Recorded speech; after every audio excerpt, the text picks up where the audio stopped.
फिर ब्लड के बारे में जानने के बाद ही आपको जो है दूसरी चीजें सही से समझना है। जैसे हार्ट जो है, जैसे किसी का जो है क्या हो जाता है, बीपी अचानक से बढ़ जाता है। और कब बढ़ता है ज्यादा? जब आपके शरीर में कोई प्रॉब्लम हो जाता है।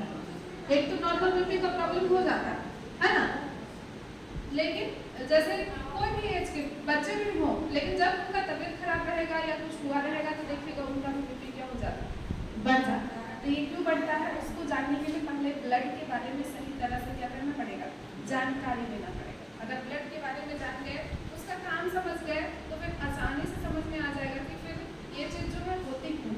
अगर किसी को बुखार हो जाता है, जैसे आप लोग देखे होंगे कि अचानक से किसी किसी का प्लेटलेट्स जो है डाउन हो जाता है, इम्यूनिटी तो सही रहता है, लेकिन अचानक से प्लेटलेट्स जो होता है कोई बॉडी में प्रॉब्लम आ जाता है तो अचानक से डाउन हो जाता है। तो ऐसा क्यों होता है ना, डाउन हुआ हो तो हम समझे, लेकिन क्यों हुआ ये जानना सबसे ज्यादा जरूरी है। अगर ये क्यों हुआ का जवाब मिल गया तो फिर तभी जाके आप उसको क्या कर सकते हो, बढ़ा सकते हो, है ना। तो सबसे पहले जानेंगे ब्लड के बारे में। पुराने लोग हैं वो जान चुके हैं, लेकिन फिर भी जानने के बाद भी एक तरफ से सुनते हैं और एक तरफ से क्या हो जाता है, निकल जाता है, हाँ या नहीं, निकलता है ना। ये है ब्लड, क्या है, ब्लड, है ना। तो ब्लड को दो भागों में बांटा गया। किसमें बांटा गया है, दो भागों में बांटा गया ब्लड। ये है दो भागों में। पहला जो होता है वो होता है प्लाज्मा। क्या होता है, प्लाज्मा। और दूसरा जो होता है उसको बोलते हैं ब्लड सेल्स बोलते हैं।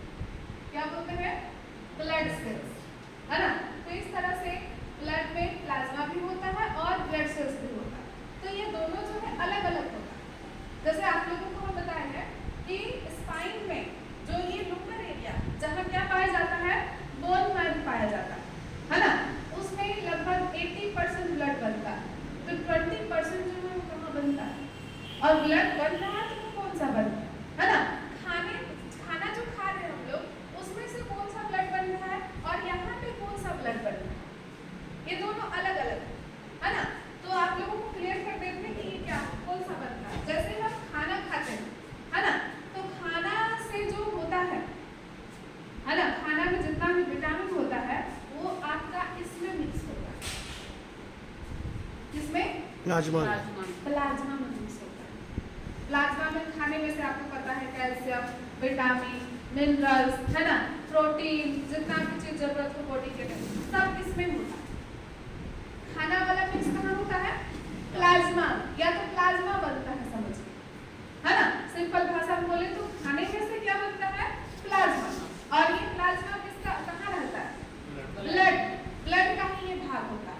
उसके बाद जो स्पाइन में बनता है वो बनता है आपका ब्लड सेल्स।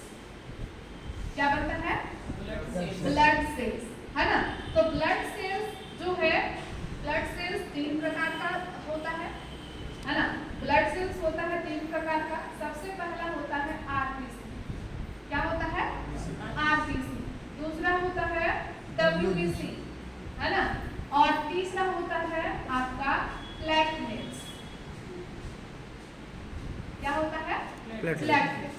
तो आपका आरबीसी, डब्ल्यूबीसी, प्लेटलेट्स। अगर ये सही रखना है तो फिर स्पाइन का सही रहना बहुत जरूरी। तो अब आगे देखिए इसके काम के बारे में समझेंगे थोड़ा सा, और दिखता कैसे हो देखिए। इसमें सबसे पहले प्लाज्मा,